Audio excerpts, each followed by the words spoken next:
What's up, YouTube or TikTok, wherever you watching this from? My name is Jay Dean, also known as the Dean of Music on this channel, because I feel like I'm very knowledgeable about rap and R&B. So if you sit down and watch, you can learn something, because I give an in-depth analysis about rap. And let me tell y'all something. Rap was a phenomenal year last year. Very phenomenal. And I know what you're thinking while you watching this video. Why is he holding the mic? Because I can't afford a fucking mic stand, and I thought my mic stand was going to work. But anyway, top 5 albums of this year. Feeling godly when I walk through the building. I got it all from the confidence escaping my feeling. It's time to ball. All right, coming in at number 5, I got Freddie Gibbs and The Alchemist. It's called Alfredo 2. It's a great project, really great project. And let me tell you something, man. Alchemist is really proving that he's one of the greatest rap producers of all time. The sample choices that Alchemist picks is second to none. His drums, they fit so well with the samples. It's like when you listen to an Alchemist beat, the drums, sometimes when a producer make a beat, the drums don't fit the sample. They don't sit in that pocket. But man, Alchemist knows how to put them drums with them samples, and sometimes the Alchemist songs don't even have drums in it. Alchemist is a perfect producer for Freddie Gibbs, and Freddie Gibbs is pen-wise is probably at his best right now, with different flows, different pockets, different schemes that he's getting into. And you know, the standout songs for me were 1995, Lemon Pepper Steppers, one of my favorites. I got a list right here, hold on. Yeah, Lemon Pepper Steppers, I Still Love Her. Ensalada is one of the best songs of the year. Oh my God, Anderson .Paak and Freddie Gibbs on that song together, man, it's a great album. Please listen to it if you haven't. Well, I'm pretty sure you've probably heard it or not, but whatever. But please listen to it. But Freddie Gibbs, The Alchemist, Alfredo 2. The first one was fire. The second one is even better. I was a little late on the first Alfredo. I was a little late on it, but the gimmicks and everything that Freddie Gibbs does, that man can rap really well, and he knows how to get the best out of Alchemist. So that's coming in at number 5, Alfredo 2. Coming in at number 4, let me tell y'all something, man. I was a big fan of this guy when I was in my late teens, and the whole Chicago scene was booming at that time, man. The drill wave was going crazy. He was going by Lil Herb at that time, and this is when Welcome to Phazo Land was out, and he was screaming "Ballin' Like I'm Kobe" on every song, and we waited for that mixtape for like 1.5 years or 2 years or something like that. Ball Like I'm Kobe, the mixtape coming soon, man. And that was a good project as well. He had Pistol Pete project. If you never heard or listened to any of those are still like some of the best work he's done. But I had fell off with G Herbo for a minute listening to him, because the songs wasn't hitting the same for me. I didn't really like him as much. But on this album, I was like, he had a song called Went Legit, which was one of the biggest songs of that point. So when I heard that, I said, oh, this sounds like Lil Herb. So and then he had announced the album. He had announced that he was making an album or putting out an album, and it was called Lil Herb. And to me, since I was a big fan of Lil Herb, I'm like, you can't just make an album called Lil Herb and not rap like Lil Herb. So I was like, you know what, I'm gonna listen to it, because that's what I do. Before I like to formulate an opinion, I listen to the project or I'll watch a movie. I don't like formulating an opinion and I'll just watch the review from somebody else. But anyway, I'm getting long-winded. I'm going on another rant. But G Herbo's Lil Herb, amazing album. It's amazing. Let me tell you something, amazing. He's rapping at like his top form. The production that he picked for the album is really good, like really good. It sounds like Lil Herb, so I'm glad that he named the album that. And he goes into depth of what he was going through at that time, is coming up as Lil Herb, and the stories, the Chicago stories. And it's like an interlude or like a skit on there where he talk about he lost like 14 people in like the span of like a year or two. I'm paraphrasing. Man, the album is amazing. The standout songs to me is Longevity, Every Night, One Chance, and Fallen Soldiers is, man. Herb got that same lane as like Meek Mill, you know, where they could tap into that pain. because you know you could tell when somebody been through a lot, and you could feel the authenticity in their voice and the validness of how they rap. You can tell when somebody's telling 100% the truth, and it's the believability in them. But G Herbo and Meek got that down packed, where you know they talk about that pain and you feel them whether you even been through any of that or anything close to that or not. But Fallen Soldiers is one of those songs where it's just like, damn, you know what I'm saying? Like, he really been through a lot of shit. So salute to her. I'm glad that he's back in his pocket, he's flowing, and he's getting the recognition that I thought he should have got like 10 years ago. But he's at his peak right now. I ain't gonna say he's at his peak, but he might be entering a second prime. And it's something about when you turn 30, man, you get in a different prime. But shout out to Herb, that's coming in at number 4. I love that album. It's a great workout album to listen to in the gym. It's a great album. Coming in at number 3, I got Mobb Deep. I got Mobb Deep, Infinite.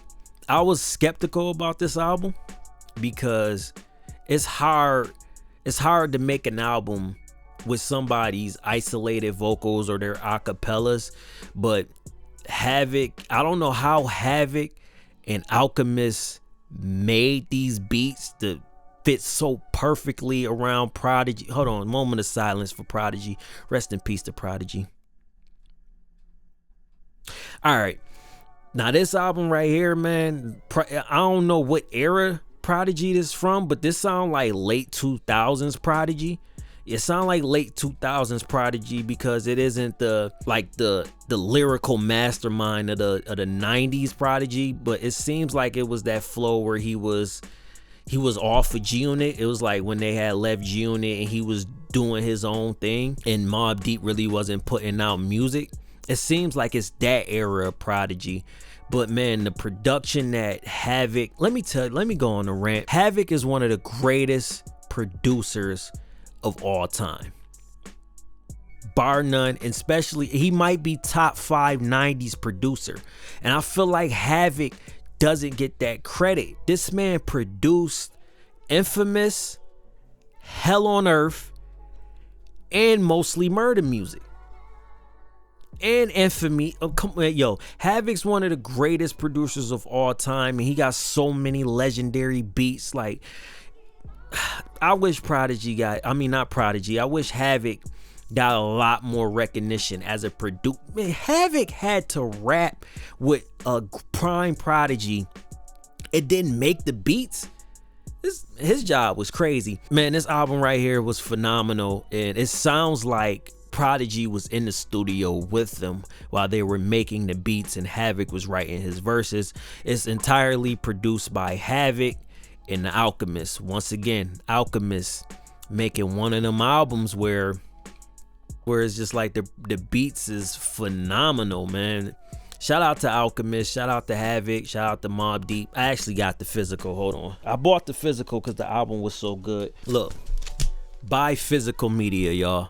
Please buy physical media, because no matter what, they take this album down. I have the vinyl for it, and it sounds amazing. It sounds way better than streaming.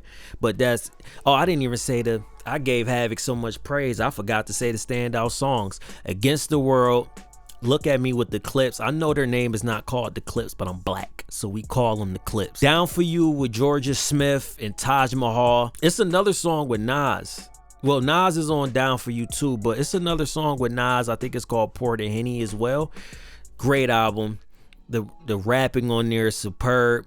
Havoc showed up on his verses with the production. It's one of those mob albums. It's reminiscent more murder music. But that's coming in at number 3, Mobb Deep, Infinite. Number 2, let me tell y'all something about number 2. We got Wale, Everything Is a Lot. Now I know what you're thinking, right? Why is this album so high?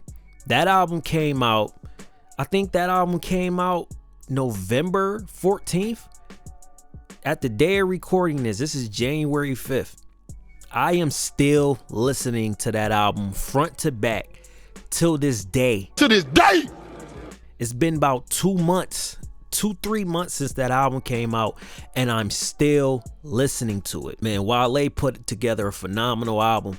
And I've been listening to Wale since 2009 when I first heard Pretty Girls in 90210. I've been listening to Wale for that long, before he was even signed to MMG, when the mixtape About Nothing and was a new mixtape. I've been listening to Wale for that long. And my favorite album from Wale used to be the album About Nothing.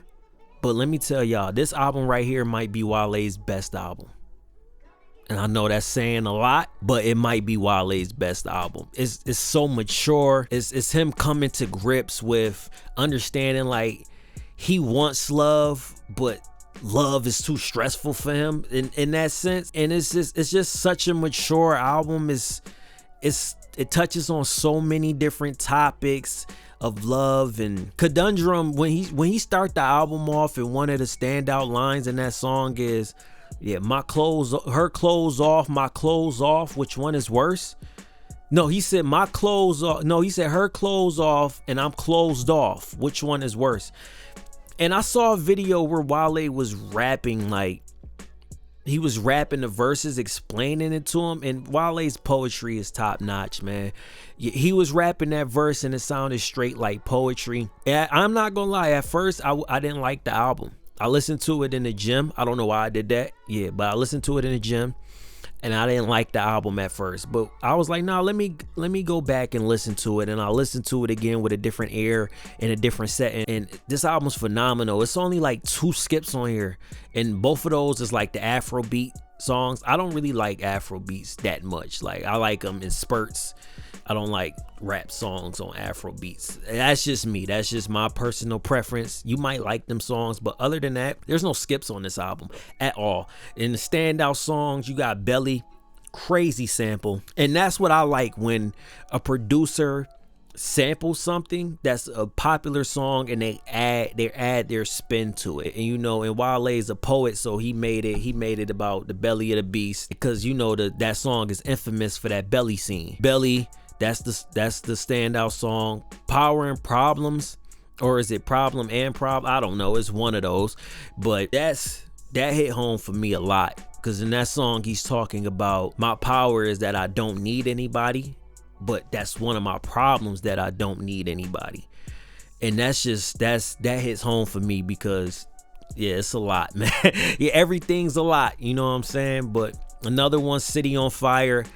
City's on fire, burning you out. I can't sing at all. Why did I just try to sing? Why I do that? That was horrible. Excuse me, that was horrible. Blanco and Watching Us with Leon Thomas, those are the standout songs to me. I also like that song where he samples Maxwell. Yeah, the Pretty Wings song. And the other song that he got on there, I forgot what it's called, but it's a lady singing like, have you ever been touched like I touched you? Been held. Yeah, it's a great album. Plus Michael Fredo, great songs. It's just great songs on there, man. And it got a lot of replay value to it. And it might be my favorite album from Wale. And it's just the different pockets that he in. And his rhyme schemes is second to none. Like, it's just great. His songwriting ability is great. And I could tell that he really spent time on this album. You could tell when somebody makes an album, and you could tell it took them like a year or two to make.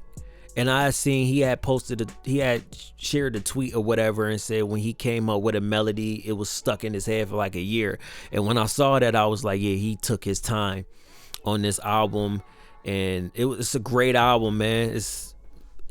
It can't be nominated for a Grammy. I think it came out too late. I think the cutoff deadline is in like before that.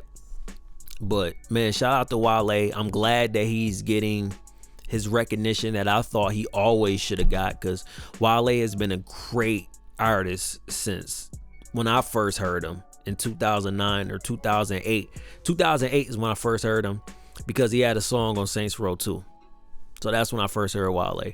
And man, that album is great. The production on there isn't like, It isn't like, oh my God, this beat is crazy, but it's a lot of slow, heartfelt songs. It's a grown man like understanding like his problems in relationships. You know what I'm saying? It's a line where he was like, every time he sees his mom, she's like, why are you single? Yeah, and then that's all she keeps saying, and then he's trying to explain to her like, mama, ain't nobody gonna love me like you do. And as you know, sometimes that it's a lot coming from me, from a man that got a lot of love from his mother. You always try to find like bits and pieces of your mother in the woman, but you got to understand that the woman that you're looking for, she might have similar like qualities that your mom got, but she's not your mother. You know what I'm saying? But shout out to Wale for making a grown album. I love the progression in his career. I hope many more albums come that's great albums, because I also love Forlorn 2. I thought Forlorn 2 was a great album, and it was the other album with like a brown cover and painting that Wale made that I thought was great. But I would love for Wale to get his recognition as one of the great artists of that blog era generation, because I think he is. And salute to Wale. On to the honorable mentions though. Honorable mentions, you know I couldn't let this slide at all. This year was such a great year for rap, man. It was a great year for a lot of things and entertainment purposes, but for rap, I don't know. Mainstream rap isn't at its best spot right now, but if you're looking for things that's not mainstream, or you just want to hear bars and other things of that nature, man, rap has been great, man. Please, man, please, I'm begging you, man. Just try something different. Just listen to something different. You know, don't listen to it just because it's popular. Listen to it because you want to have a different air and you just want to hear something new. I know it's scary to try something new, but it's just music. You pay $10 for that Apple Music, $10 for that Spotify, whatever you got. Man, you got all that access to music. Listen to everything, man. If you don't like it, don't listen to it again. That's all you gotta do. Just don't listen to it again. Honorable mentions. Number 5. I'm gonna give, I know I've been going all rap, but Beloved by Giveon, fire.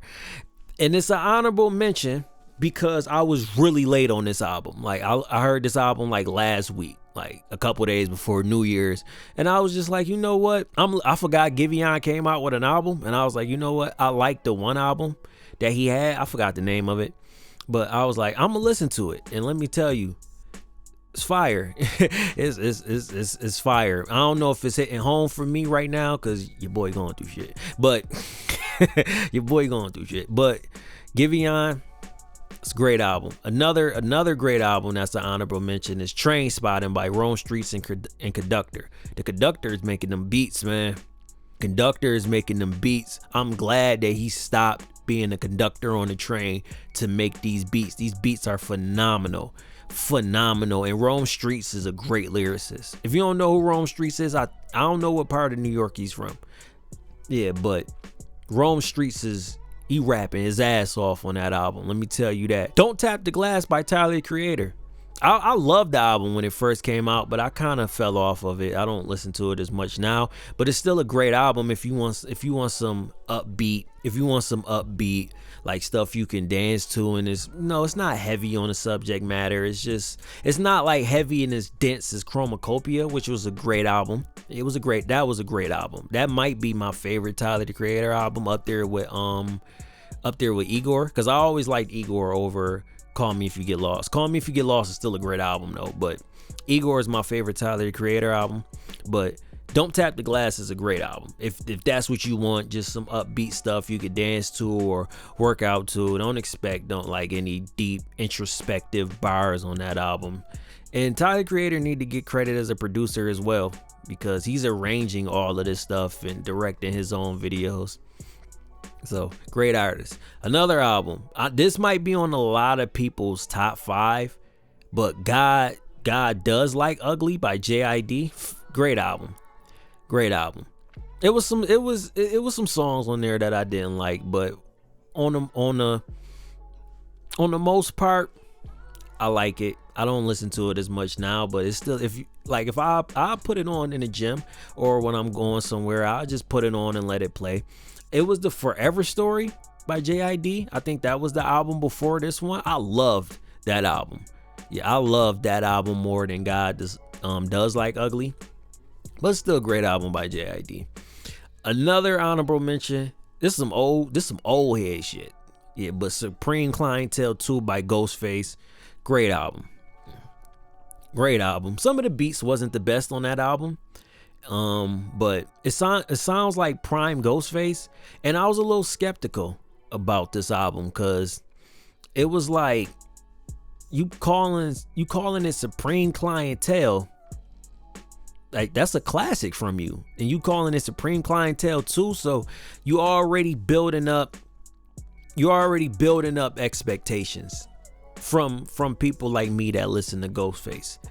But it's a great album. So those are my 5 honorable mentions. Oh, I forgot another one. Conway had an album. Let me look it up. Conway's album.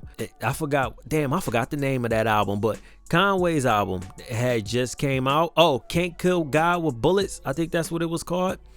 Don't quote me on that one, but that is also a great album as well. That's another honorable mention. Let's get into that number 1 pick, baby. And here we are. The infamous number 1. Probably one of my favorite albums in like the past 5-10 years. No exaggeration. This album right here inspired me to rap. Again, I don't know if y'all know I'm a rapper as well. I make music. Check me out, Jadeen, on Spotify, Apple Music, all that. I have a link in the description. But this album made me want to put my pen to work again. And I normally, it doesn't take a lot for me to get inspired, but I'll watch a movie and get inspired. But it has to be a great movie. This album right here, I was like, I don't know what magic they were, I don't know what they were doing in that studio in Paris. But man, Clipse, Let God Sort Them Out.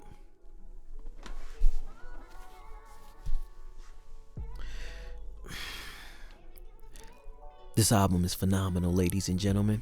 If there's any ladies watching. But this album was...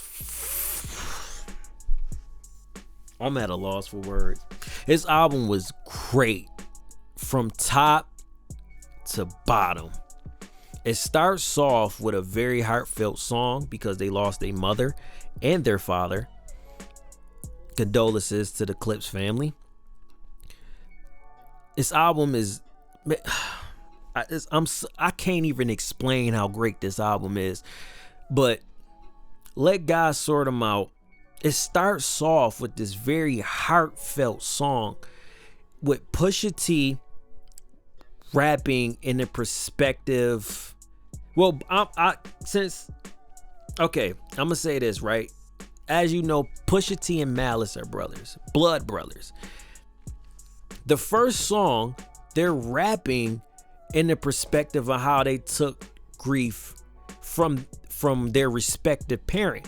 And I think Pusha T is rapping about his father, how he grieved for his father, or was that Malice? I can't remember which one. I haven't heard that song in a while, and it's just the songwriting, man, and the songwriting and the production from Pharrell and the vocals from John Legend. The first song is such a heartfelt song. It's kind of like they was like, all right, y'all know this happened with our mother and our father. We lost our parents. Let's get that out the way first and address that first to let y'all know how we felt. And then it's a haymaker for the second song. I don't know how they switched emotions like that. Like they did the first song and then it goes to Chains and Whips. What? The sequence is crazy. You want to cry after the first song. And then it goes into Chains and Whips and it's that hard kick. It's that hard ass kick that Pharrell put in there. And then you got and then Pusha T comes on there. You run from the spirit of repossessions. You know what I'm saying? It's man, whoever idea was to put Chains and Whips after Birds Don't Sing, phenomenal. And let's give a round of applause for Pharrell, man. Let's give a round of applause for Pharrell, because that production, it's beats on that album that's like, that had me, it scrunched my face up like, beats is chunky. And even though the beats are so fire, I don't know if Malice has always been a great rapper. Even since like one of the first songs they put out, The Funeral, Malice has always been a great rapper. Like, always. But his pen, he had the best pen of the year. And that's saying a lot, because there's a lot of people that dropped. Like, it's a lot of people that dropped that were rapping. But Malice's pen was so great that people didn't even realize that Pusha T pen was phenomenal on the album as well. Yeah. Man, I don't know what was going on in that studio. I don't know if they were betting on who will have the best verse, and if Pharrell can make a better beat than this one. It's something about Pusha T. It's something about Pusha T that brings the best out of Pharrell. That I can't even describe it. But Chains and Whips, and I also want to say this too, right? Pusha T is one of the greatest hook writers in rap. That's a hot take, but it is. His hooks are phenomenal on this album. The Chains, but they're not really melody focused, but the cadence of the choruses that Pusha T writes are phenomenal. The Chains and Whips, it's aggressive, and the chorus is aggressive. Their verses are very aggressive. And then Kendrick comes in there and just solidifies the song. The song is great. And then Kendrick comes on there and takes it to a 10 out of 10. It's one of my favorite songs on the album. I think it was number 1 on my Spotify Wrapped. I love that song. And then it gets into, and then after that song, I think after that song is POV. Pusha T is on there talking about streamers and a lot of stuff that they do. He said, get these 55 hosting niggas the fuck out of here. And I'm sitting there like, damn, I wish I was getting 5,500 to host, but I ain't in that tax bracket yet. But so he ain't talking about me, but POV is a great song. And then you got personally my favorite song of the year, So Be It. I'm not looking at anything for this track list anyway. This is how much I listen to the album. You got So Be It. I was very disappointed when the album was coming out and it was like, oh, So Be It isn't going to be on the album, or it's going to be on the album, but we couldn't clear the sample, so it's going to be a different sample. And then when the album came out, and the first day I listened to it, because I listened to everything in whole, and I was so hyped for this album. Side note, artists, please do your rollout like Clips. Please do your rollout like Clips. I was so hyped and anxious for this album, it didn't make any sense. And they had a great rollout. It was interviews, they were dropping videos. It was clips of interviews before the interviews had came out, and you knew the album was coming out on July 11th. Please, artists, do rollouts like Clips. Please. But anyway, So Be It. They couldn't clear a sample or whatever. Shout out to Swizz Beatz. I think Swizz Beatz helped them clear the sample. But that's my favorite song of the year. That beat is ridiculous. Pharrell, man. The beat is ridiculous. Pusha T's rapping. Malice is in a different. I know it was a little antics on the song with Pusha T and Travis Scott, but besides that, phenomenal. Yeah, phenomenal rapping on So Be It. And then you got Ace Trumpets, great song. But I really want to talk about FICO and So Ahead. I think So Ahead doesn't get the love that I wanted to get. I love that song for one reason. Malice verse, ridiculous. I'll get to that. But FICO, I'm glad that Stove Gods did the hook that he wanted to do, because he said, I think it was on Joe and Jada. It was one of these podcasts. Stove God has said Pharrell wanted me to do a certain type of hook, and he gave me some words to it, but he was like, yo, I'ma just go in there and do what I do. And then he came out with, you don't know what I know. You ain't seen what I saw. No, you ain't been where I go. With a Fetty so strong, you could back it when what I close. Come on, man. Shout out to Stove God. And this is a personal thing for me.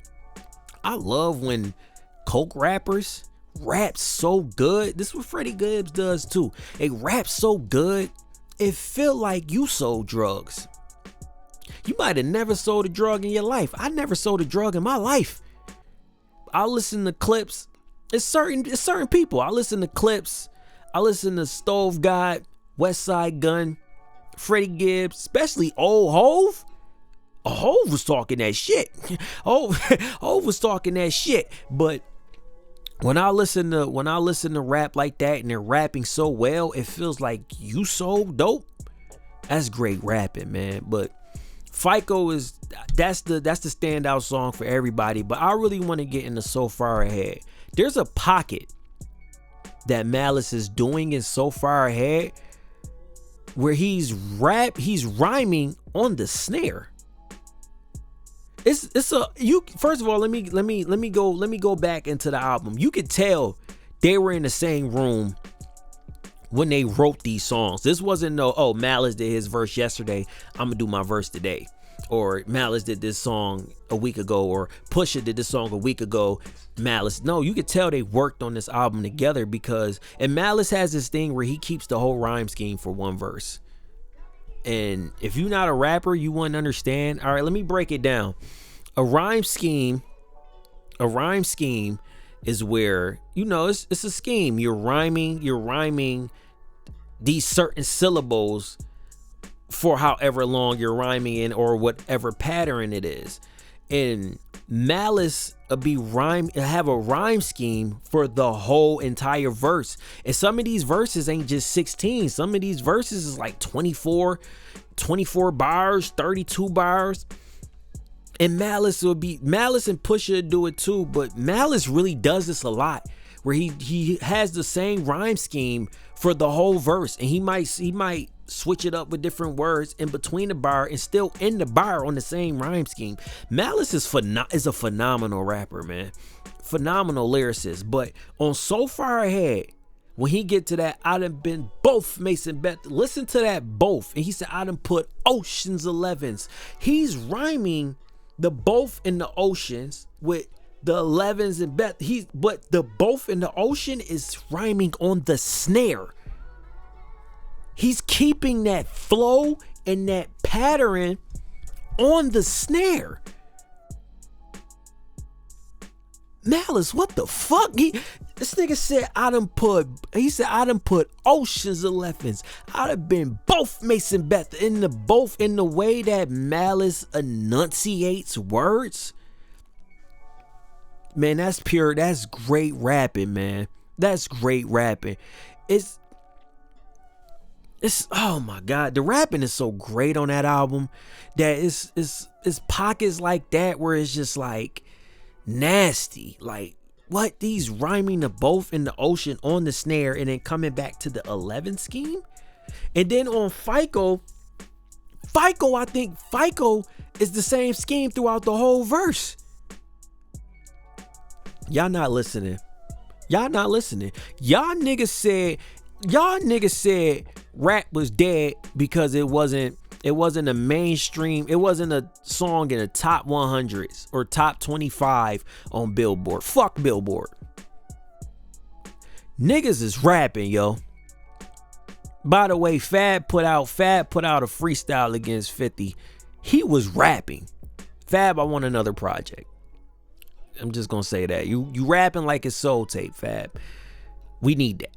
But anyway, man, Malice was rapping so crazy that it kind of outshined Pusha, but Pusha was still rapping on this album as well. I personally thought Pusha's verse on Mike Tyson "Blow to the Face" was ridiculous. Was ridiculous. No confessions, some iridescence. We gonna bless them like Robitussin when he rushing. Man, Pusha T, Malice, please take your time and don't rush the next project, because I'm still listening to this project. I have the physical, by the way. I have the physical right here. This is a John Sterling edition. I had bought this because this was like the first one that was released with So Be It and POV on there with Tyler's verse. So I know what you're thinking. This is not the album. Like, it's a black thing. I don't know if it's gonna pop up on the screen, but it says clips on the thing. Hopefully it pops up on the screen. I'll do a zoom in or something. But man, and it sounds phenomenal on that vinyl, by the way. Like, phenomenal. So that album right there, that's one of my favorite albums of like the past 10 years. I can't express how much I love that album, how great they were rapping. Oh my gosh, man. But anyway, that's my top 5 albums of the year. I didn't do stand. I don't know if I did a standout song for the Clips album, but that's my top 5 albums. Number 5, we got Freddie Gibbs, Alfredo 2. Number 4, we got G Herbo, Lil Herb. Number 3, Mobb Deep, Infinite. Number 2, Wale, Everything Is a Lot. Number 1, The Clips, because I'm black. The Clips, Let God Sort Them Out. This has been the Dean of Music. See y'all next episode.